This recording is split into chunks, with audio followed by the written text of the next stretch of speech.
Ayun. So, gaya nga nung sabi natin kanina, si AutoCAD, no, meron siyang ah, different kinds of layers, and then yung default niya is by layer po talaga, nakalagay as default yon.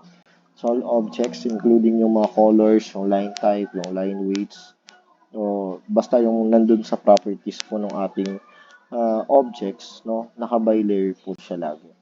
So, sample niyan, ito yung mga layers na ginagamit natin in AutoCAD. No, so, you can just copy those layers, including kung ano po yung mga colors na ginagamit natin sa kanya, to be particular. Ito. So, by layer means that when a drawing object is inserted into the drawing or an existing drawing object is regenerated, it looks in the drawing's database to see what color, line type, or line weight it should display.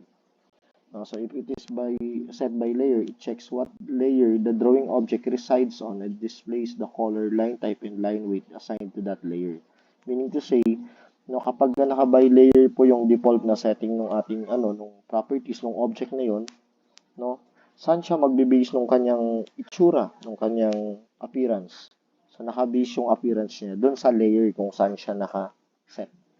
So for example, yung object natin kanina na ayan, yung nakikita ninyo yung color red na window symbols, no?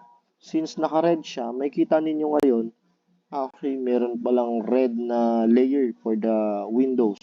And then, as you can also see, na naka-highlight or naka-select po yung window na layer.